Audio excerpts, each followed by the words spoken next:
TKO Boxing with Sherry Abbasi. Today I'm joined by Mr. Spencer Wilcox from Las Vegas. Is that correct, Spencer? You're in Vegas right now for training camp, right? Yeah, I'm training in Las Vegas, a Split T boxing club, but I live in Hamilton, Ontario, Canada. Canadian, yeah, good Canadian kid. That's fine. Yeah. So Spencer, for anyone who doesn't know, Spencer's actually been picked to participate in the WBC Grand Prix in Riyadh, the first tournament of its kind. Spencer, first of all, congratulations on getting picked for the tournament. That's a massive opportunity for you in your career. Can you talk to me a little bit about how you got selected for the process? Yeah, so you saw it online a lot, right? Like, not much people really knew what to think about it. Do you know what I mean by that? Like, Yeah. it was kind of like the sports world in general. You hear a lot of stuff, and you don't really. You're like, that probably won't happen. You know what I mean? Like, it was kind of one of those situations. Like, not even just boxing. You hear, oh, soccer's going to do this, football is going to do this, and most of it kind of all that exciting stuff. Like 9 out of 10 times, it doesn't really ever follow through too much, or it'll be what they say. It'll go through, and then it's nothing like what they say it is. So we saw it online. At first, I didn't apply for it because honestly, I was like, yeah, this is kind of a comic book story. Like, I don't think this is going to go through. So we were kind of hemming and hawing about it. And then we really thought about it when we saw the WBC and the Riyadh season posting about it more. We said, oh, this is legit. Like, let's do it. So then with the help with I'm good friends with Lennox Lewis. And so he helped put my what would you say, not like my sign up sheet, my application form. He helped put that through, and so that definitely helped with the selection process, having his name behind it, and thankful for him. Yeah, and then next thing you know, we get the email online saying we got selected. So it was kind of a funny thing because at first I was like, yeah, that's not happening. That's like some WWE stuff. You know what I mean? I wasn't too confident on it. And then I was like, wow, this is legit. Like, then I really wanted to be a part of it. Right. Yeah. I mean, like you said, it's a massive opportunity, and it's one of those things where when they first mentioned it, I think a lot of people, in the boxing world, whether it's people like myself or a fan or a reporter or fighters yourself, you don't know what to make of it because there's not been a lot of things like this. For example, this sort of initiative you hear about. Obviously, we had the World Boxing Super Series a few years ago. That was massive. Yeah. But that came and went within 3 years, and it's never happened again since. Exactly. And that was like what was that? The Super Six was amazing. Yes, Super Six. But there you go, though. Those are the 6 top guys in the world, right? So it's like, to me, what made this one a little bit more like, probably not going to happen was the fact that it's all prospects. You know what I mean? And I feel like we're in an era of boxing where it's hard for the promoters to put a lot of money and faith into prospects because how much money it costs to bring up a fighter from the square roots.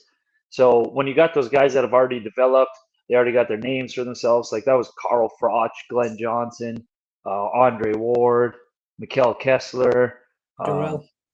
Andre Durrell. So it's like those guys don't like they're already there, right? So it's like they don't even need to barely promote that thing. It's going to promote itself. But so when I found out it was prospects, I was really shocked and I was really excited about it, especially myself being a free agent. It's really intriguing. I really like how they're giving us, and I'm thankful that they're giving the new guys, so to speak, a platform to showcase themselves. Not when we're already champions. We're just on our way to prove ourselves, right? Yeah, and I think, like you said, it is difficult, especially today's era where, for example, we haven't got HBO and a Showtime. These, legacy brands in boxing.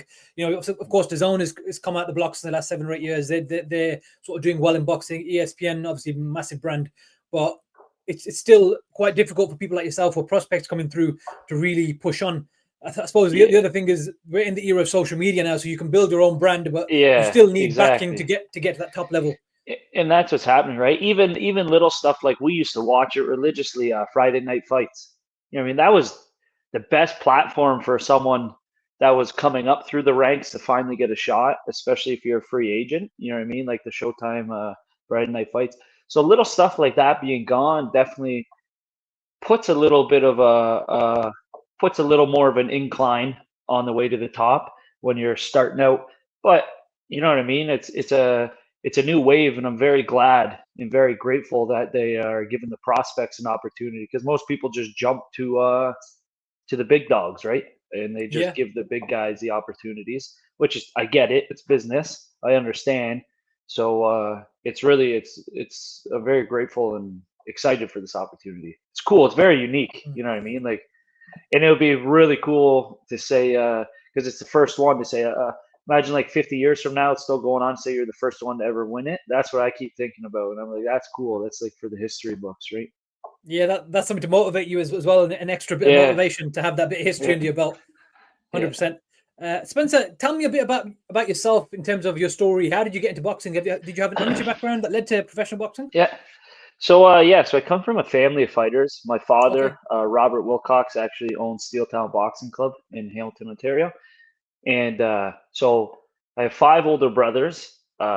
Three of them are professional boxers. I'm the youngest boy. I got a little sister. Three of them professional boxers. My little brother Sheldon, who's one above me, he's an amateur boxer still. So by the time I was around, like the gym was just like the the regular. You know what I mean? I remember going to kindergarten and like shocked that people after school went like kind of went home and didn't do much, like, Mhm. because to me it was always go home and go to the gym, right? Not necessarily, even if I wasn't training every day when I was 4 or 5, it was, I would still just be in the gym atmosphere, right? I thought that's what every kid did. Yeah. So for me, I was never forced once. Like, to this day, I don't feel a single ounce of pressure from my family to box. It was never like that. I just wanted to do it. It was a family business, and I was lucky enough. Like, all my brothers are national champions on the amateur level.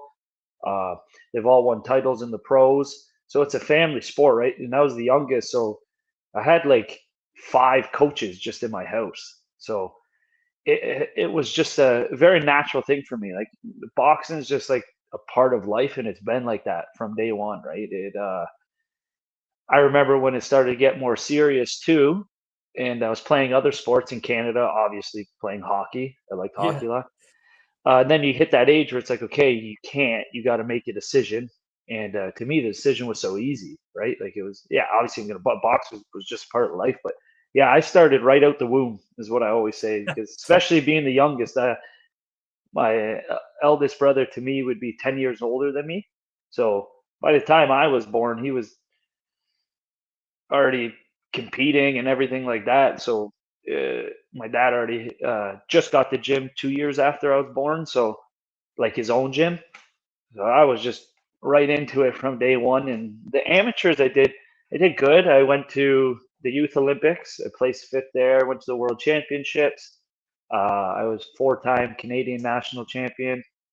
Uh, I had about 150 fights. I had like 16, 17 losses. Yeah, I did okay in the amateurs. I would have liked to accomplish a lot more, but COVID really, really put a halt to that. That's actually why I decided to go pro. I was on the Canadian national team for a few years prior to COVID, and then when COVID hit, it just kind of, like, the amateur program in Canada honestly just started getting back together probably a year and a half ago, 2 years ago max. So like, I didn't want to sit around for three. I just had a bad feeling. I didn't want to sit around for 3 4 years, and especially at that time in your career. Because back home in Canada, I could train with being a part of the national team when during COVID, but the gym's not open, so it's like, how good's your training, right? So I was like, you know what? The politics were even still annoying during COVID, like in the amateur circuit. I don't even know how that was possible. There wasn't even fights going on, and the politics in the sport were just still a little bit bonkers. And I just said, you know what? Like, I'm not enjoying this as much anymore. I'm gonna open the next chapter in life. So I would have really loved to go to like the Senior Olympics, but I'm happy I got to experience the Youth Olympics in Argentina in 2018. Uh, but yeah, my amateur career I'm happy with, but COVID COVID really kind of made me close that chapter and open the next page, right? Wow, Stephen. To be fair, like, sorry, Spencer. Sorry. I wasn't expecting you to say all this in terms of like your family are like all boxers, like your siblings, and obviously your father's got involvement as well. So I appreciate you say that doesn't put any pressure on you. Of course, there's one side to it. I actually felt like, no word of a lie, I felt more pressure on my dad when I was playing recreational level hockey than boxing. Like, if I played, he was never over the top, don't get me wrong. But like, if I messed up in hockey and he was watching, I felt it more than in boxing. I know it sounds funny. And I bet you my dad will watch this and be like, what the heck? I don't know. I felt more pressure in hockey than I ever did in boxing. Like, I don't know. Like, my dad with boxing, he loved us being there, but if he wanted to be, he knows, you know what I mean? He's been around for 30 plus years. He knows if you don't want to do it, don't do it. This is a dangerous sport. We have deaths all the time. You know what I mean? Like, so I felt no pressure from my dad. A little bit from the brothers, but of course, that's because they knew I wanted to beat them up when I was older, right? Of course. Do you so the pressure is one side where you don't really feel any pressure, but do you view your family sort of history in boxing as an advantage to you moving forward, or do you look at it and say that's something I can learn from, but it doesn't necessarily give me an advantage? How do you look at it? So I don't even know if my dad will remember this, but the best advice I've ever got in my life to this day, I got the weirdest memory, man. There's some things that just stick in my head. I remember I was 8 years old. It was at our gym downtown. It was when we had a gym down the mountain. My dad, there was sparring going on, and I just finished working out. My dad made me sit down and watch the sparring. He made me write down and remember what the people did good, what they did bad, and how I could counteract both. And he said, okay, then I remember we did that. Like the next week, he kept making me do it. And then he said, I want you to keep track of what they do outside of the ring too. He said, not just in the gym. He goes, I want you to keep track of what your brothers and your teammates do outside of the ring. And I want you to see how it reflects their performance when it comes to fight night. I don't even know if my dad will remember that, but that has stuck with me to this day. So having my family and then a father who knows how to raise us through it properly, it's done nothing but I think put me ahead in terms of my brothers. I'd learned from their experience just by watching them. You know what I mean? I don't believe you have to go through something to learn from it. You can watch people, see how they reacted to it, see what it did to them, and learn yourself, right? Like, I don't think you always have to be the one to experience it. If you got a good, successful surrounding like I do, why the heck would I not sit there, watch everybody inside of the ring, outside of the ring, even little stuff like if they had a bad girlfriend, so to speak, how did that affect the training? That was little stuff I actually kept track of in my mind, you know what I mean? And so yeah, with the atmosphere I had growing up, I think it's nothing but a huge advantage as long as you treat it properly, right? Like most people, I think a lot of people in my shoes would have felt the pressure. They would have felt like, oh, you got big. I did have big shoes to fill. You know what I mean? My first amateur fight, I bet you there's a lot more eyes on me than there'd be 99% of the kids, especially back where we're from.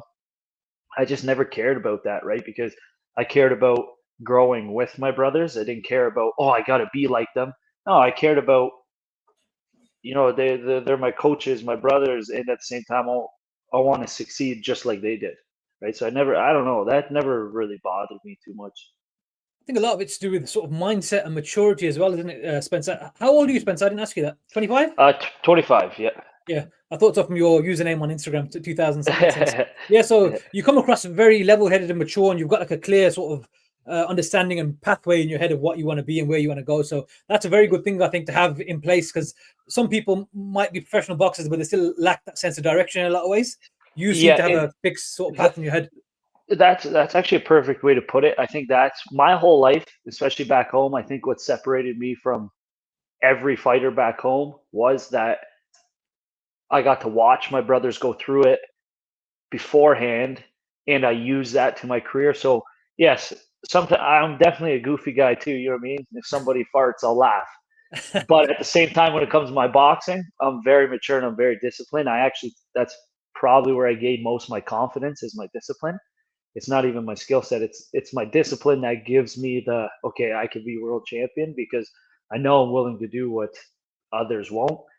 and do it on a consistent basis. But that comes from, I think the mindset comes from being able to watch the pros and the cons of so many fighters, not even within my household. My dad's also produced a lot of good local fighters back in Hamilton. So I not only had to learn from my brothers, I had a lot of teammates I could just sit back and be like the younger brother to. So it gives you the if you want to be real in this sport, you can't do this. If you want to be real, you have to do this. So it's like you just have to be level-headed and give your thanks to God and stay focused. 100%. Like I said, that sort of feeds back into what we said about having that maturity and that mindset. Like you said, that definitely will keep you in good stead moving forward as well with these opportunities that are coming your way. Let's talk a bit about the Riyadh season movement then. In the last year and a half, we've seen a big push from Saudi Arabia and Riyadh season. They've essentially taken over the majority of boxing, and they seem to be dictating pretty much every move. And this week we saw the announcement of a future boxing league with Dana White at the head. Massive news. It's funny. I keep getting messages from people asking me my opinion on them. I'm like, I can't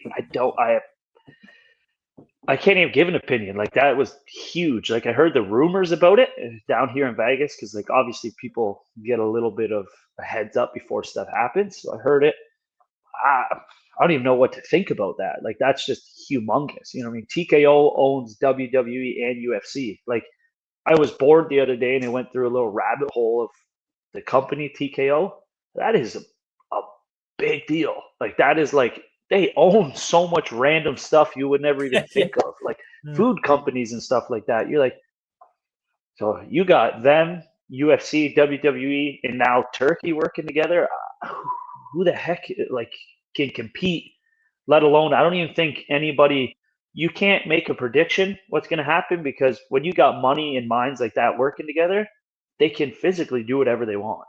Like, if they decide something's going to happen, they're going to do it in the box. Who's going to compete? You know what I mean? Like, especially when you see the money that's behind that, and not just the money. Like, now it's the brains behind it. Like, WWE is like it's an icon. You know what I mean? Like, when it comes to businesses, like, that's probably one of the most successful businesses of all time.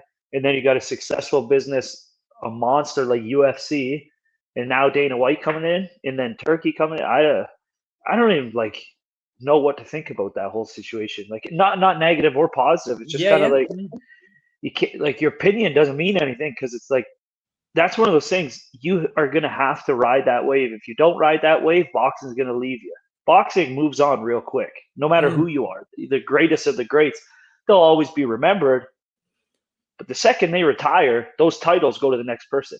Yes. Boxing will always be like that. But I think with these guys coming in, it's going to be like that all career round. It's not just going to be when you retire, the sport moves on. Like, I think if you can't get a part of that wave, you're probably not going to be anything in boxing. Like, especially with them only wanting to do one belt. So, like, I don't know. Are they going to take the UFC approach where it's one promotion, one company, one belt? Like, I got no clue. I think bringing in WWE for the entertainment aspect is like genius. Like, but who knows? Maybe then it'll become. I don't really know. Like, it's very rare you see that many big shots team up. Like, that's a huge move, and it's pretty hard to predict. Yeah, I think, like you said there, you went in quite a little deep dive there of all the different angles. Yeah, I was bored. No, but that's a good thing. So you're trying to educate yourself and understand, okay, what could this be? But the reality is we have no idea what they're going to do because we can't. You can't even predict it. No, you can't. Like, I was talking to somebody the other day at the gym, and that's actually why I went down a little rabbit hole because I'm like, what the heck's their angle? Like, well, like what the like? You own the UFC and WWE. Like, out of curiosity, what the heck you doing dipping your nose in boxing? Like, I don't even like not in a. I don't even mean that. I just mean like out of like what the heck? Like, that's a lot of money already. Like, what is it? So I'm so curious what the approach is. You're not gonna. No one's gonna be able to compete with them. That's a for sure. So is it gonna destroy the little guys? Is it gonna help the little guys? Because then maybe it'll become like. I don't know if you know how hockey works. Like, there's the NHL team, and then there's like a farm team. That's it. So they're going to have like a lower organization where you prove yourself, and then you come through. Who knows? You know what I mean? Like, who knows? But I saw them talk about like getting a union for fighters, that'd be phenomenal. I think that would be awesome because then like I saw something about a union where they can literally like work towards a pension and stuff like that. I think that would be absolutely like healthcare. That would be the greatest thing I think that could come to the sport. But same thing. That's something I would not believe until it happens. Like you hear a lot, Spencer, about boxing needing that, that next change to bring it forward. It's always been in one place and about moving forward. And this now, you mentioned about the WWE and UFC being owned by TKO, so it's one essential power brand. And now with the boxing side of it, I don't know if you pay attention to much WWE and stuff like that, but yeah, I do love WWE. So there you go. You see clips of UFC fighters now who are there ringside, and they'll show them. Yeah, they're using that cross promotion aspect because they own that. They can do the same UFC show. They'll show a WWE star in the crowd. They used to do that anyway, but now it's even more in their interest because it's part of their brand. So I think this can all tie up into one big combat sports conglomerate where they can all bleed into each other. Like it is so massive you can't even put your mind to it. Like for instance, I'm wearing the Las Vegas Golden Knights as their hockey team. TKO is their entertainment. Like they own the entertainment rights. I'm like, what the heck? Wow. Like, yeah, I was like, that's so like there's so much random stuff like that. You're like, because then it makes sense when you go to their hockey game. It is such a buzz. Like it is like insane. The atmosphere is just wild, especially for a sport like. So it's like them bringing. I'm excited to be able to experience that hockey because I've gone to lots of hockey games. So you see the difference. A company like TKO running a hockey game compared to another hockey team. Like I've said to everybody, put one of those hockey games on your bucket list. Like that's just such a fun atmosphere. Like Vegas was down by 4 goals, and usually by then everybody leaves. The place was literally dancing the entire time. So it's like that if they can bring that atmosphere to boxing and stuff like that, that's crazy. You know what I mean? It's definitely very intriguing, and I'm very excited to see where it goes. Right, and I would really love to be a part of it, and I hope this tournament can, which I think it will. I think this tournament, I hope they use it as like a scouting process. Yes. So it gives you a little bit more motivation to the fire, right? Yeah, I think for someone like yourself, you're in the perfect time right now where there's so many different options out there, which will all be hopefully fruitful for you. Obviously, the Grand Prix, win or lose, your name's going to be out there, so you're going to get a profile boost regardless. But obviously, the win will really catapult you. Then, like you said, the TKO involvement now, that's one branch you can go down. Or if you stay in the traditional boxing route with the signing of the promoter, you're still going to get opportunities as well. So right now we're in a boxing boom period potentially. So I think we're looking at a positive next 5 or 10 years as the way things are sort of panning out. Yeah, so do I. They're just so successful. Like there's like a certain level of success that like people like that, I don't think they know how to lose. And they're very, don't get me wrong, they probably lost more than any of us ever have. But that's what makes them successful. So it's like I can't see them coming into boxing in not doing well with it. Yeah, I think the only thing for me, I would say, is as someone who's followed boxing for a long time, like yourself and like your family, boxing is very much the wild, wild west. Anything can happen in boxing. So exactly. I don't know if the approach of the UFC, the way they've got it all on lockdown from day one, I don't think that's going to work in boxing. I think this is going to be a long-term project where there's going to be a lot of curveballs thrown their way that they're going to have to adjust to. And I think it's going to be very tricky, but we'll have to see. At the end of the day, for us, as long as the best fight the best and the fighters get the best opportunities and pay, then we're happy. I think that's the best way to exactly. Like especially if they want to bring in that union and a pension, that's phenomenal. You know what I mean? That'll bring over so many fighters just that alone. Yeah. It's one of those things. Right now, you can speculate, but anything they want to do, they're going to try and do. And there's a chance that they can do it. There's a very high chance they can do it. So at this point, it's just sit back and see what show goes on, right? Yeah. Just to touch on something you said there about the pension and the healthcare. I did an interview with the WBO president about maybe a month back. And obviously, Gustavo Olivieri is the new WBO president. He's quite a young guy. He's about 30 years younger than the previous president, Paco Valcarcel. And he was saying how we need to take things into the new era now. We have to push forward the modern approach that fits the times.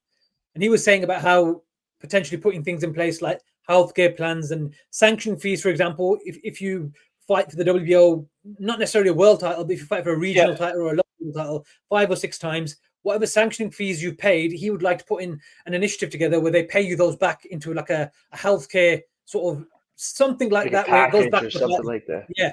So even that awesome. now, so even he's looking at taking it forward from a WBO perspective. So that's not even related to TKO. So there are people now in boxing who are looking at how can we make this better for the fighters. Because so positive. Every other sport's doing it. You know what I mean? Exactly. But the other sports, yet again, like the NHL's one big wig, the NFL is one big win, and NBA is one big guy. You know what I mean? So it does make it a little bit harder, but yeah, it needs to be the big shots doing it. You know what I mean? Like you can't expect like the small dogs, so to speak, to be able to do it. It's got to be if the big guys are on board, it can happen. It can happen, right? Yeah. So that would definitely be awesome. And same thing, like you're talking about WBO. Another big change is them wanting to do one belt. So then what happens to the rest of the organizations, right? There's a lot of questions, right? Like you can sit here and their ideas bring up a million things, right? So it's very intriguing, and I think it's what boxing needs. I think boxing needs like a questionable time where it's like stuff's different. It's such a traditional sport, but that's what I love about the sport. I love how traditional it is because I like that like kind of old traditional way. But you know what? We're in a whole different era and a whole different timeline now, so to speak. And I think it's good to have a little bit of have somebody stirring the pot a little bit, trying to mix stuff up, right? It brings eyes to the sport. Yeah, and the intrigue of the casual fan now, they'll start paying attention more as well, because if they're paying attention to UFC and WWE, they're going to pay attention to this now as well. So it's definitely a positive for the sport that, to have that sort of eyes on it. Yeah, 100%. Spencer, not to keep you too long, sorry, I feel like we're going on quite a bit, but I want to talk a bit about you in the 140-pound division, right? You're super lightweight, is that correct? Yes. Super lightweight. So that's a rich history, laden division, especially in recent years. Terence Crawford, Josh Taylor, undisputed champions. Right now, you got the likes of Teofimo Lopez in there as well. Top fighters that are competing in that division. Who would you say is like your biggest inspiration in boxing that's got you to where you are, and sort of someone you try to model yourself after, essentially? My favorite boxers: Stephen Wilcox, Jesse Wilcox, Bradley Wilcox, and Sheldon Wilcox. Okay. That's right off the bat. But modern fighters, I got it. Like, especially like the generation I grew up with. How could you not like Lomachenko? That's my dream fight. That would be my. He's definitely the fighter I've watched the most. But my favorite people to learn from: Sugar Ray Leonard, Sugar Shane Mosley, Andre Ward. I really do enjoy watching Terence Crawford. I try my best to watch guys with a bit more of the same stature as me, a little bit same style, because don't get me wrong, I love watching everybody, but there's not too much that I can bring into my game from like a Mike Tyson, so to speak. Don't get me wrong, there's stuff I can learn, but at the end of the day, you got your God-gifted body, right? And you got to know what you're capable of and what style suits you. And so I like try and watch guys around that same stuff. And Lomachenko, I know I'm not a southpaw, but he's just phenomenal. You can watch his fights 5 times and still notice stuff you never noticed the 4th time. He's just such a talent. And then obviously Floyd Mayweather is this generation. But I really like those boxer punchers. That's my favorite style in boxing. The people who can be right at their full range and just crack you. They're not running. They're not this close to you. I like those mid-range fighters the most. That's my favorite style because I find it so impressive because they're technically right in the face to get hit, but they're not getting hit and they're hitting you, right? So that's my favorite type of science in boxing is to hit and not get hit, but not necessarily running and only counter punching. Like they're right there, but they're just so smart and so smooth with the little movements that they touch you for one mistake. And so that's boxer punchers are my favorite people to watch. Modern fighters, like anybody 140, 135, I view them as kind of future competition. So there's nobody I watch as and go, oh my gosh, I want to be like him. It's how can I beat him if we ever, you know what I mean? When you can tell, my friends will say it too, you can tell when someone if we're all together watching some fights, you can tell when someone my weight's fighting because I just go mute and I watch the whole time. because I'm at that stage. Yeah, I'm at that stage too, where it's like, especially you win this tournament. When I win this tournament, you're at the door now. You know what I mean? The ranking will be through the roof. So it's like, yeah, those guys 10 years ago that I was looking up to, I could be fighting them in the next few years. So it's like now it's study time when they fight, right? Absolutely. And again, I've got to give you credit, Stephen. Again, Spencer. Keep going, Stephen. I'm sorry, I don't know why he keeps going on. Spencer. My brother's name's Stephen. There you go. I don't know what it is. It keeps going out. Sorry. So I've got to give you credit for that tunnel vision. So you're very much like you've got a plan. You seem like a guy who's very motivated, and you're going to be disciplined and stick to that. So that's good to see. Even though you've got a great history in boxing, like we said, with your family, you're still on it to the point where you're going to try to maximize your abilities essentially. And we see a lot of fighters who don't do that, unfortunately, because they don't live the life outside the ring. Are you someone who lives the life? Oh man, ask anybody I know. If there's one thing you can't take away from me is this is what I do. Like, I'm in Vegas. You know what I mean? I was in Vegas six months last year. I went to the Strip once for dinner with my mom when she came down to visit me. You know what I mean? My Saturday and Friday night, I went to church on Friday, and what did I do yesterday? Yesterday I played my video game. Like, there is no going out. There's no nothing. Like, I'm here to win. And I always say, don't get me wrong, I want to be to the top, but there's only one thing I will not let happen in my career is retire knowing I could have done this, I could have done that. Yeah. Or I shouldn't have done this, I shouldn't have done that. That will not happen. Like, I will make sure to the day those gloves are hung up, my discipline is 100%, no doubt about it. Like, that's one thing nobody can take away from me. I don't care what anybody who knows me knows my discipline is very unmatched. Like, outside of the ring too. Even when I'm home and I'm not, man, I can't even vacation without training every day. I had a busy year last year. I had 4 fights, so I decided to go on a trip after my 4th fight. I trained every day. You know what I mean? Like, there's no such thing as vacation when you want to be in this sport. Yeah. There's no such. Don't get me wrong. You can have fun. I have good friends. But none of that is worth this goal and what this sport can get you, right? And growing up, in the system I grew up in, you realize there's only one route, and it's like I always say to the kids back home: boxing's real easy. You got to be consistent, and you got to be disciplined, and you got to be humble. Those 3 things, you'll make it to the top. But a lot of people can't do those 3 things, right? And that's where I get my confidence from. I think you've summed it up there. I think the saying that hard work beats talent when talent doesn't work hard. Yes. I think you're very much of that mindset where the hard work. Of course, you're talented as well, but you have to work hard to make the most of that talent. And that's what's going to take you over your opponents and other people in the sport who potentially may be considered more talented than you. That's what's going to take you above them.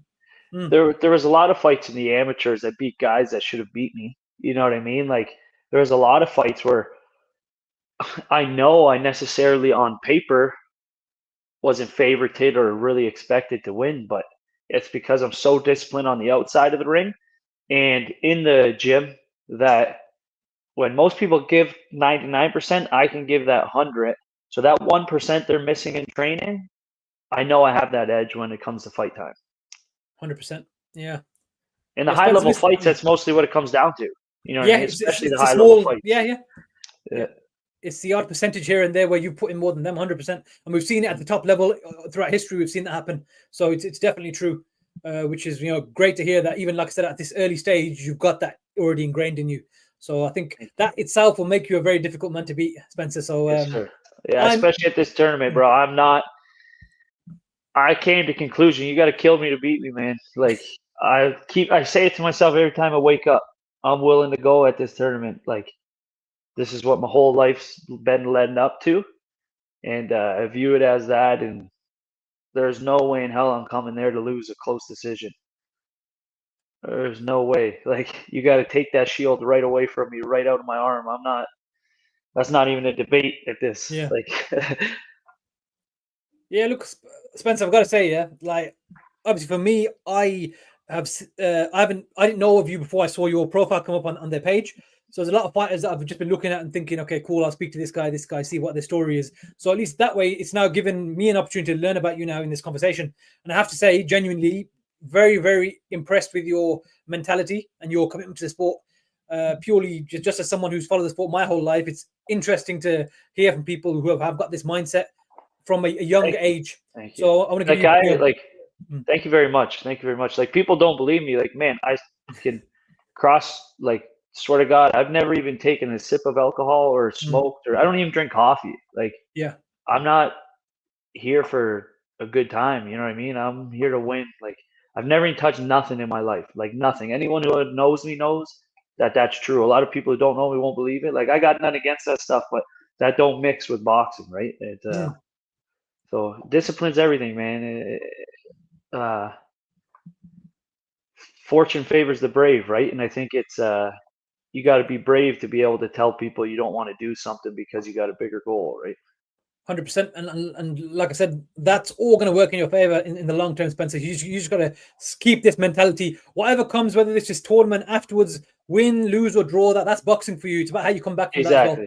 Yeah. So that should never cloud your sort of judgment or make you question the decisions you've made, because you've actually done it the right way. And all you got to do is keep doing this, and fingers crossed, all that success will come your way. Spencer, I just want to say a massive thank you for giving me a bit of time tonight. I really appreciate that, and the detail you were in on all your answers was amazing. Thank you for that. And I think that's thank you. People like yourself give us fighters the platform to show ourselves, especially in the modern day of boxing, where that media is a big tool. So it gives us a chance to get our faces to new eyes. Yeah. So now you're welcome. And I'll have you on anytime, no problem. This has been very insightful for me. I always look at it as it's not just me learning something, like, or I want you to learn something. I want to learn something from the conversation. So the fact that you're able to give me that much information is brilliant, and it's going to get you out there more as well, and people will buy into your story. That's what it's about. So thank you for that, Spencer. Can I just quickly ask, what are your social media tags on Instagram, and do you have Twitter as well? No, I don't have Twitter. I never liked that. Like, it's actually not bad now, like, since Elon Musk changed it. I didn't mind it, but when stuff started getting censored and stuff like that, I was like, okay, this is a little bit too controlled for my liking, so I deleted my Twitter. But I just have Instagram. I go on Facebook, but my Facebook's more or less like, I know it's for like the aunts and uncles and stuff like that. That's why I keep the face. But yeah, just Instagram, Spencer, what is it? The real Spencer Wilcox or something like that. I don't even know what my Instagram is. Spencer_Wilcox_official. But what I'll do is I'll tag that in the bottom here where your name is. I'll tag that in there when I upload it anyway, so at least people can see it and they can follow you in there as well. That's what it's all about, yeah. But yes, Spencer, thank you so much for your time, bro. And I'll send this over to you on Instagram as well. Thank you, yeah. Perfect. Have a good day. Thank you. And you, thank you.